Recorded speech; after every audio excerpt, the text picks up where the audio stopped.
Well, what's up everyone, my name's Matt and welcome to my channel. So a couple of weeks ago I was actually lucky enough to win a Radiomaster GX12.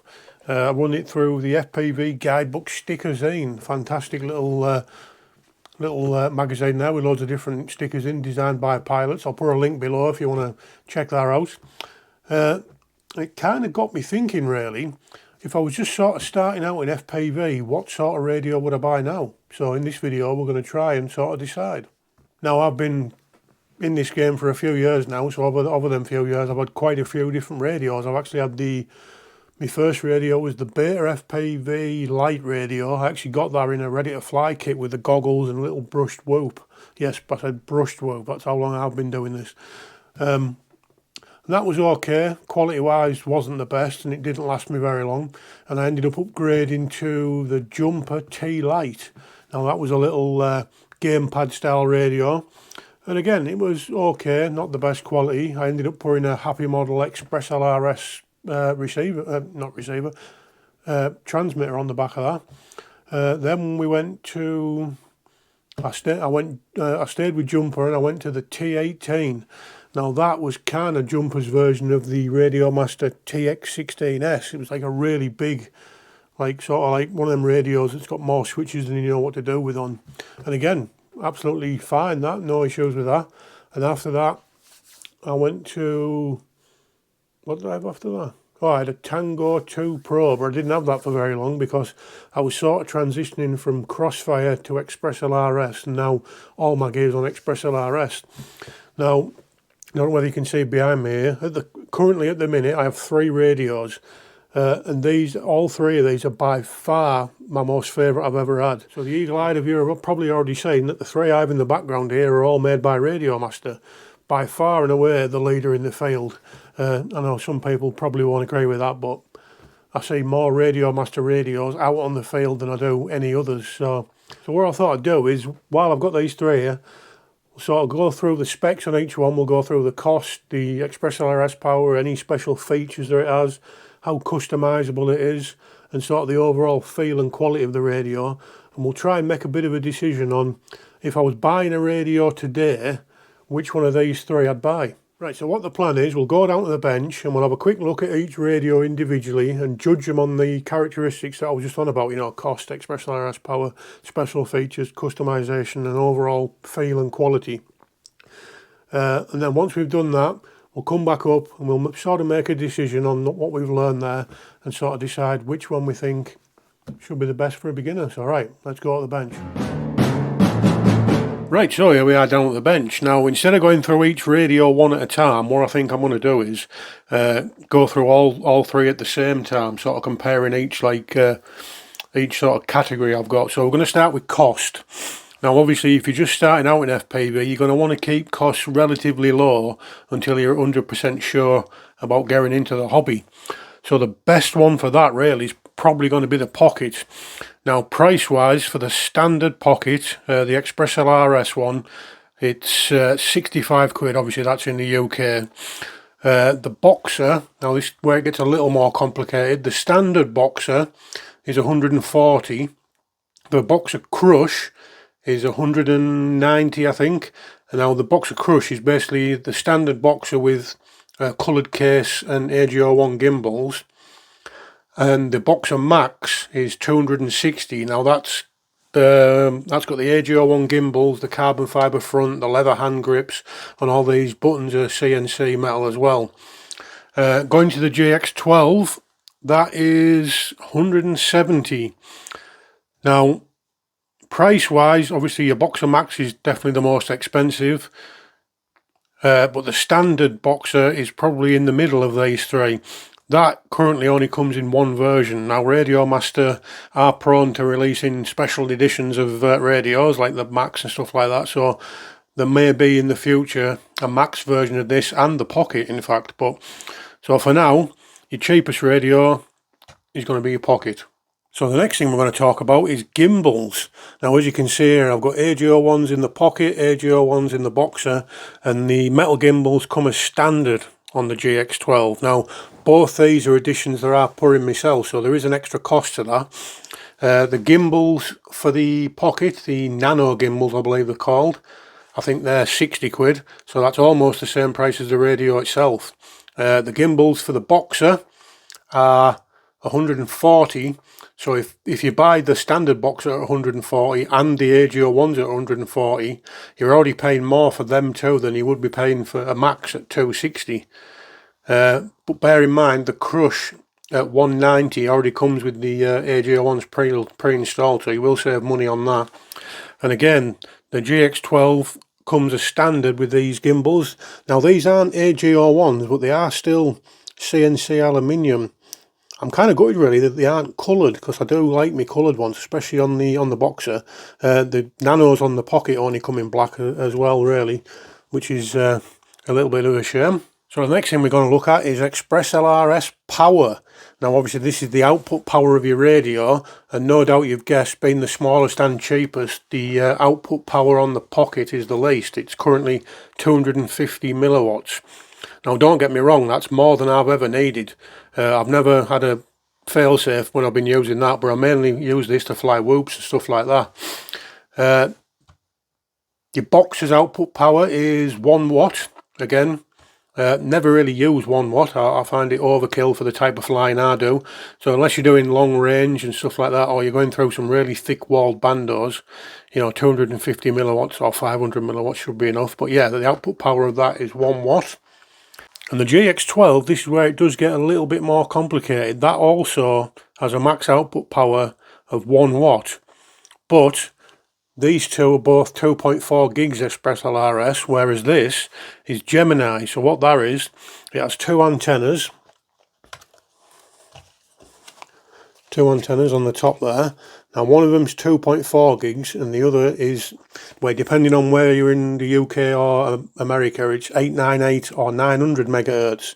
So basically what that means is your sort of 2.4 gigs is your lower latency, closer range frequency, and your 898 or 900 megahertz is mainly for like long range stuff, your wings and long range quads and stuff like that. Right, so now we've got some of the boring tech details out of the way, we'll start turning some of these radios on and have a look at some of the special features. Again, starting with the Pocket. Not really a huge amount of special features with this really. There is a few things I've done to it, but we'll come to that when we talk about customization. I suppose if you're talking special features, the thing with this is it's nice, small and compact, and it has a folding antenna so that so you don't damage it. So special feature wise, that kind of is limited really. And that also really goes for the Boxer. Again, special features, there isn't any really. Customization options, there is a few, but again, we'll get to that in the next section. One thing I do wish they'd done with the Boxer is have the folding antenna, similar to what they've got on here really, because that's one thing I do worry about catching when I'm out and about. And we've already sort of brushed on this subject really, but special features is where this radio comes into its own really. You have Gemini crossband, so you have two frequencies both pumping out at 1 watt of this radio. It comes with a few things in the box where you can actually take these panels off and adjust the switches. You can see that one there actually has a little like roller switch in the middle, and that you actually get a spare panel for each side of them where you can actually remove that. Now I've taken that one out of there because that's my arm switch and I rest my finger there, so I didn't want to rest it on that little rolling switch. But yeah, definitely special feature wise, the GX12 wins hands down. So just at this point in the video, I just want to pause for a minute and give a quick thanks to my patrons. So massive thanks to Tegridy Frank. Your support means a lot, mate. It really does. It helps keep this shit show running. So if any of you want to join me Patreon and make me say your name during me videos, there's links down in the video description. From as little as £1 a month, depending on what tier you're in, I'll say your name in my video, maybe wash your car and walk your dog. Right, back to the video. So now we get to the fun part, customization. So yeah, I did touch on this before. Customization is where you make the radio your own really, and what sort of things are available to buy to make this radio look a little bit more interesting. Now obviously we've talked about the AGO gimbals. I really do like these. They do make the radios feel a lot better. I mean, the standard gimbals you get with them are going to be fine. These don't make you fly better, they just make them last a bit longer and look a bit cooler, really. Now, I've got some stick ends on here that I've bought and added on them. The ones you get on the back are actually mounting to these little things here. And you may notice the back of my radio is see-through and it's got a massive red button on it. So let me just show you why that is. And there you go. Talk about customization. Yeah, I actually took the back off this and added some of the Beta FPV cob LEDs inside, and I put this little switch on so I can turn them on and off if I want to, just so it's not going to completely kill my battery, because obviously once your goggles are on you can't see it. It's mainly just something that looks cool for other people, really. But yeah, that's quite a good thing. And also, you notice this is a coloured cover and a see-through one. You can actually buy the separate covers yourself. There's loads and loads of different ones. I'll put a little picture on now showing you the different colours you can get. Yeah, so customization wise, yeah, there's a few options for this and it's pretty cool. Right, so let's talk about the Boxer. Now obviously, as you can see here, I've got the blue CNC AG01 gimbals in. I've also got the separate carbon fibre effect faceplate that you can buy. On the back I've got the leather hand grips that you can go on. I really wish they'd make them for the pocket actually, because I do like them. They do feel rather nice. I've got a few little switch guards on and a little custom printed thing I put on there with my name. And we'll just turn this on. And you see there, that's one of my favourite things about this radio. I love them LEDs in the gimbals. I wish, again, the pocket had something similar. But yeah, I think you'll agree they look really cool. Now, all the pieces I was talking about earlier on for the Max, you can actually buy separate. You know, this faceplate, the hand guards, the gimbals, the LEDs, the switch covers, even the roller bar and the little buttons here are all available to buy separately. So when it comes to customization, there is plenty of options for the Boxer. So the GX12. Now, coming to customization, this is where this thing, well, not falls down, but it's kind of lacking at the moment. With this being a relatively new radio, there's not a lot of aftermarket things you can buy for it. There's no different coloured gimbals. I haven't seen any LEDs, although I wouldn't know where you'd put them. You can't get any different handguards or out like that. I actually had some little switches, you might have noticed earlier, the little switch things, I've changed myself, the blue ones. But other than that, yeah, you're kind of limited really on this, but it does have a couple of little party tricks. I'll just turn it on. Welcome to HTX, disarmed, angle mode. I don't know whether you can notice that there, but the switches on the front are all fully programmable, so you can have them, you know, all whatever colours you want really. Now, obviously I like blue, that's why I've got mine set to blue, but you can have them blue, red, yellow, orange, purple, wherever you like. And I must admit, obviously the rolling you can see there is not visible to the naked eye. That's basically just to do with the frame rate on the camera. But I do like that screen a lot better than I like the LCDs on there. The OLED looks a lot crisper and a lot nicer in person. But yeah, customization wise, not a lot you can do with the GX12 currently, but hopefully that's going to change in the future. Right, so the last thing we're going to talk about now is how does the radio feel? You know, it's very difficult to describe how a radio or anything feels to another person, but I'll try my best. Right, we're going to start with the pocket again. Plastic wise, it feels relatively good. The rubber grips are nice on the back. I like the rubber grips better than the grips on the GX12, to be honest. And the radio does feel nice and solid, you know, you can't sort of press the plastic in or anything like that. The switches are switches. The roller doesn't, it feels a bit cheap. But, you know, the AGL ones make a huge difference. They do give the radio a bit more of a premium feel, really. But overall, yeah, feels pretty good. So moving on to the Boxer. Now this is the heaviest of the lot, but simply because I have the big battery in the back. I'll sort of show you this now. You can see I have a big 6,200 milliamp hour battery in the back. This, you know, this thing lasts a long time. You're never going to run out of battery when you're out in the field. But whether it's just because I've used this radio for such a long time, I definitely think this feels the best out of all three of them. It feels solid in the hand. Like I said, there's a nice bit of weight to it.